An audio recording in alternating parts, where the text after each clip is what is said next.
Begitu saya sudah membaca itu, tentu saya yang selama ini juga mengawasi usaha ya, bagaimana ini jalan usahanya, dan beberapa karyawan kan Paytrend itu juga menjadi klien saya. Iya, betul.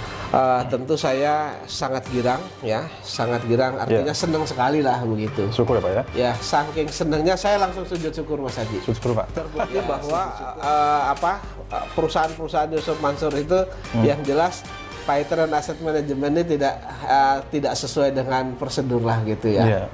Sehingga tidak sesuai dengan aturan main, sehingga pemerintah yang berwajib kemudian mencabut usaha tersebut ya.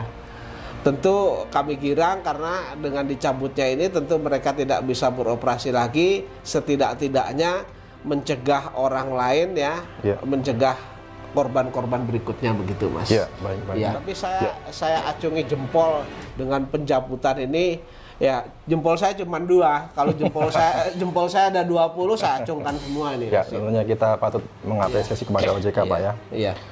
Atau apakah mungkin juga Pak, tindakan pencabutan izin dari OJK ini merupakan hasil atau buah dari perjuangan Pak Jani Mustafa yang mana sudah melaporkan Paytrend ke Disnaker dan juga ke PHI gitu Pak? Saya tidak.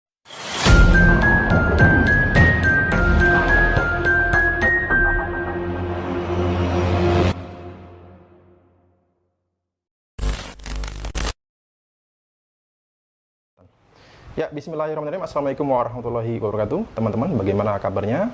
Semoga selalu sehat dan senantiasa dalam lindungan Allah SWT. Kembali berjumpa dengan saya Aji dan Pak Jani Mustafa dari Kota Wisata Cibubur. Alhamdulillahirrahmanirrahim. Alhamdulillahirrahmanirrahim. Ya, mengapa saya ucapkan puji syukur kepada Allah SWT? Berita ini saya kira berita yang ditunggu-tunggu oleh netizen atau masyarakat Indonesia dan diharapkan oleh masyarakat, yakni dengan adanya berita mengenai Paytrend Asset Management milik Yusuf Mansur ya, usaha milik Yusuf Mansur yang bergerak di bidang manajer investasi atau pengelolaan dana umat gitu ya. Nah, ini per 8 Mei OJK telah mencabut izin dari usaha milik Yusuf Mansur tersebut. Nah, bagaimana respon dan tanggapan dari Pak Jani Mustafa? Kita tanyakan langsung kepada Pak Jani. Pak, assalamualaikum Pak Jani. Waalaikumsalam warahmatullahi wabarakatuh. Ini PAM atau Paytrend milik Yusuf Mansur resmi dicabut izinnya Pak. Tanggapan Pak Jani Pak. Ya, jadi begini Mas, saya itu dari kemarin ya, kemarin terus kemudian hari ini itu banyak mendapat DM, kemudian diinformasikan baik itu dari teman maupun dari klien, kemudian dari netizen juga mengatakan kepada saya, Pak, itu Paytrend Asset Management milik Yusuf Mansur itu dicabut OJK begitu. Dan mereka juga ngirimin kepada saya link-linknya gitu Mas.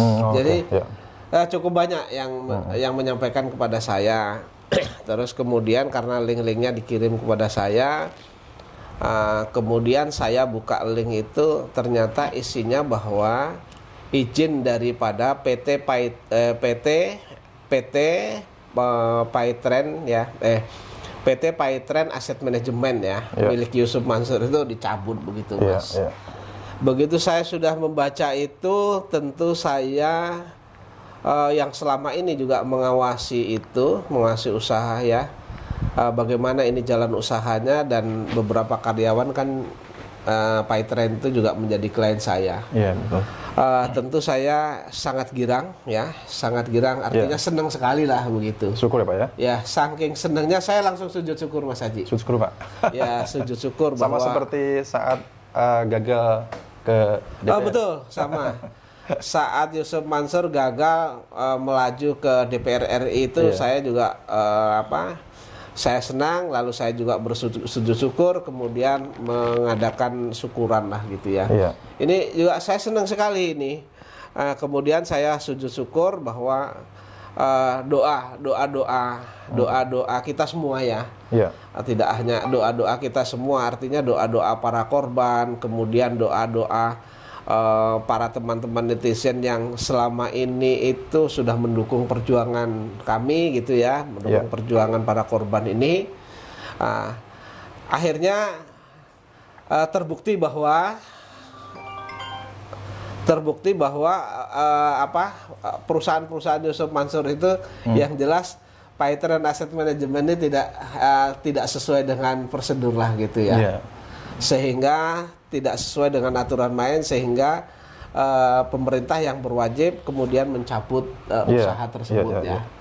Tentu kami girang karena dengan dicabutnya ini tentu mereka tidak bisa beroperasi lagi, setidak-tidaknya mencegah orang lain ya, mencegah korban-korban berikutnya begitu Mas. Ya, baik. Ya. Hampir sama seperti bisnis-bisnis masuk yang lainnya ya. Paytren Asset Management ini mengapa sampai izinnya dicabut oleh OJK? Karena memang terbukti ya melanggar hukum atau menabrak aturan ya sesuai hukum yang berlaku begitu Pak ya. Ya, jadi begini, kalau saya baca di media ya, saya baca di beberapa media itu bisa dicabut awalnya sudah dilakukan penelitian Mas. Ya, jadi sudah dilakukan pengawasan ya. Sebenarnya yang paling tepat itu kan ada pengawasan. Karena ini pengawasan, tentu kalau pengawasan itu gunanya kalau ada kekurangan dan lain sebagainya, tentu mereka akan memberikan catatan-catatan kepada yang diberikan catatan-catatan itu segera memperbaiki atau memenuhi begitu. Tapi kelihatannya beberapa kali teguran itu rupanya tidak diindahkan, sehingga mau tidak mau ya untuk mencegah korban-korban berikutnya, lalu OJK mengambil kesimpulan untuk mencabut izin itu. Saya kira suatu tindakan dari OJK, suatu tindakan yang tepat, yang tegas, mencegah korban-korban berikutnya. Nah, pertanyaannya kan siapa yang melaporkan kan begitu kan? Siapa yang melaporkan? Saya kira karena ini sebenarnya perkaranya Yusuf Mansur berkaitan dengan Paytren, PSI, Peritrust, Sentosa Internasional ini kan cukup banyak ya. Ada yang sudah masuk Depnaker juga yang saya pegang, kemudian masuk di permohonan eksekusi dan lain sebagainya. Terus kemudian masuk di media-media sosial, masuk di media baik itu media massa maupun media sosial dan lain sebagainya lah. Saya kira pemerintah juga tidak tutup mata sehingga mereka menelusuri itu. Tapi saya acungi jempol dengan pencabutan ini.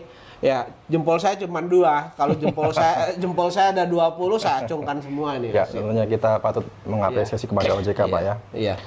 Atau apakah mungkin juga Pak, tindakan pencabutan izin dari OJK ini merupakan hasil atau buah dari perjuangan Pak Jen Mustafa yang mana sudah melaporkan Paytren ke Disnaker dan juga ke PHI begitu Pak?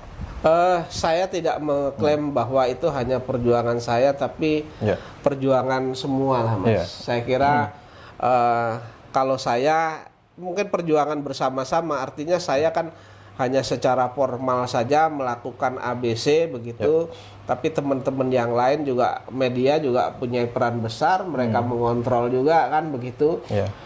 Kemudian yang tidak kalah penting adalah doa-doa dari para korban maupun netizen yang mendukung perjuangan ini Mas, begitu.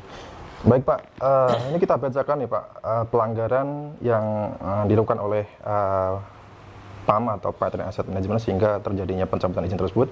Yang pertama, pelanggaran itu mencakup yang pertama, kantor ini tidak ditemukan Pak. Yang kedua, tidak memiliki pegawai ya untuk menjalankan fungsi-fungsi manajer investasi. Yang ketiga, tidak dapat memenuhi perintah tindakan tertentu dan tidak memenuhi komposisi minimum direksi dan dewan komisaris. Selanjutnya, yang kelima, tidak memiliki komisaris independen dan tidak memenuhi persyaratan fungsi-fungsi manajer investasi. Yang ketujuh, tidak memenuhi kecukupan minimum modal kerja bersih disesuaikan yang dipersyaratkan. Dan yang ke-8, tidak memenuhi kewajiban penyampaian laporan kepada otoritas jasa keuangan sejak periode pelaporan Oktober 2022. Nah ini ternyata ini sama dengan temuan dari Disnaker Pak, di mana kantornya juga sudah tutup dan tidak ditemukan kantornya begitu Pak.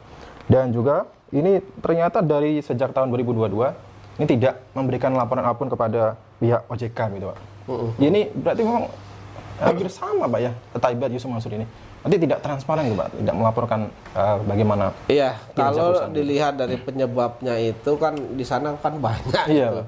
Artinya memang ada pelanggaran-pelanggaran yang cukup serius, hampir semua dilanggar gitu kan. Nah, ketika itu dilanggar, tentu mereka bahasa Jawanya itu kerja saenake udele dhewe gitu. Ya kan? Iya, iya. Sesuka hati dia. Padahal ketentuan yang mengatur dengan aset manajemen ya, perusahaan aset manajemen itu kan tentu ada aturan-aturan yang memang digariskan oleh pemerintah atau secara khusus itu OJK yang itu harus dipenuhi dan dijalankan begitu. Kalau melihat dari pelanggaran-pelanggaran tadi, ya itu tadi bahwa Paiteren Asset Management itu kerja saenake udele dhewe gitu kan. Ya, kalau itu kerjanya saenake udele dhewe berarti memang dikerjakan oleh orang-orang yang tidak profesional. Tidak amanah, pendapat saya. Tidak profesional dan tidak amanah. Apakah ini bentuk kelalaian atau kesengajaan? Yang jelas itu merugikan masyarakat kan gitu. Baik, Pak. Baik, Pak. Jadi negara juga tidak tinggal diam dengan seperti itu. Maka itu dicabut adalah langkah tegas, kemudian langkah cerdas juga gitu. Baik, Pak. Di media sendiri Yusuf Mansur juga mengatakan bahwasannya setelah PAM ini dicabut oleh OJK, ini Yusuf Mansur mengatakan bahwa tidak ada dana investor yang masih nyangkut di sana, Pak, atau sudah mengabaikan dana investor 100%, Pak. Nah, kira-kira dengan statement Yusuf Mansur seperti ini, Pak Jani percaya nggak nih? Kalau saya ditanya seperti itu, saya bukan 100% lagi, Mas. Jadi saya mengatakan bahwa saya 1000% saya tidak percaya apa yang menjadi statement Yusuf Mansur itu. Oleh karena itu, maka kita tunggu setelah ini ditutup, nanti ada orang nggak yang merasa dirugikan, ya kan? Lalu mereka melakukan upaya hukum. Harapan saya ketika memang ada hak-hak dari masyarakat ya, masyarakat baik perorangan maupun kelompok maupun perusahaan yang dirugikan oleh Yusuf Mansur, menurut saya keluar, harus dibuka seterang-terangnya, Mas. Jadi kalau saya tidak percaya, pasti masih meninggalkan bekas dan luka terhadap orang-orang lain. Ini kan jumlahnya kalau sudah masuk seperti perusahaan seperti ini kan jumlahnya tidak sedikit, Mas. Sementara jumlah yang sedikit saja seperti Soeharto, kemudian tabung tanah usaha-usaha yang lain ya, yang kecil-kecil saja tidak dibayar, masa yang besar dibayar kan begitu. Nah, dan kita mensomer juga ini kepada Yusuf Mansur. Kalau yang berkaitan dengan Paiteren Asset Management itu sudah dibayar, tolong dong masyarakat dikasih tahu dan itu dibuka, dibeberkan gitu. Ini loh datanya sudah dibayar semua, yang menanamkan modalnya sekian, kemudian sudah dikembalikan semua gitu. Kita somasi juga, kita somir juga Yusuf Mansur untuk membuktikan. Berani nggak dia membuktikan itu? Nah, kalau cuman omongan, oh ini udah dikembalikan semua, itu kan lidah tidak bertulang. Sama juga seperti Yusuf Mansur, nggak usah dipikirin masalah investasi Bapak Ibu, nanti saya akan kembalikan nanti dengan cara menyicil. Itu hanya beberapa kali juga sampai dengan saat ini tidak selesai. Jadi menurut saya kalau Yusuf Mansur mengatakan berkaitan dengan kewajiban kepada orang lain sudah dipulangkan, saya tidak percaya kalau hanya omongan saja. Harus dibuktikan kan. Gitu. Jadi Pak Jani ini tidak percaya, Pak, ya, dengan omongan itu.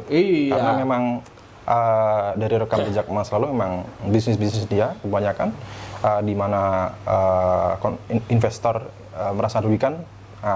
Ini juga bertolak belakang dengan apa yang dia sampaikan begitu, Pak, ya? Iya, betul. Baik, Pak Zaini. Kemarin waktu Yusuf Mansur gagal untuk maju ke Senayan, Pak, ini Pak Zaini mengklaim ya dengan investor lain. Nah, ini merupakan salah satu ya efek dari mubalah yang dilakukan oleh teman-teman investor batubara, Pak. Nah, dengan dicabutnya izin dari PAM ini atau Paiteren Asset Management, ini apakah merupakan juga deretan rangkaian efek mubalah dari Pak Zaini, Pak? Kalau saya yakin dan percaya beribu-ribu persen bahwa mubahalah itu cepat atau lambat, ya kan? Itu ada reaksinya, ada efeknya. Nah, saat ini efek yang paling jelas terhadap Yusuf Mansur adalah kegagalan Yusuf Mansur setelah diucapkan mubahalah itu. Iya. Ya kan? Iya. Bisa kita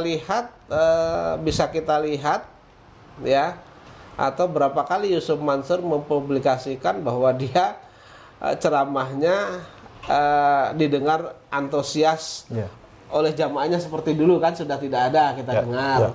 Baik itu melalui media massa maupun melalui media televisi ya, sudah tidak ada. Terus kemudian nyalek. Nyalek pun diletak di urutan nomor 1, diletak di Dapil 2 Jakarta Timur, ya kan? Itu pun mereka diletak di nomor 1 pun mereka tidak dapat nomor 1, ya kan? Iya, betul. Dan gagal. Kemudian partai yang menaunginya tidak memenuhi syarat ambang batas minimal juga begitu ya. Terus saat ini PaiTrend Asset Management dicabut. Saya menganggap bahwa itu adalah efek dari mubahalah. Ya satu persatu nanti insya Allah akan cabut lagi. Ya kita nggak tahu yang mana yang Allah dulukan. Saya tidak tahu karena kami yang melakukan mubahalah itu juga tidak mendikte Allah. Jadi mendiktenya agar yang berbohong diazab kan begitu. Diazab begitu saja. Masalah nanti azabnya seperti apa? Biarlah Allah yang menentukan. Kami hanya ikhtiar begitu, Mas. Baik, Pak.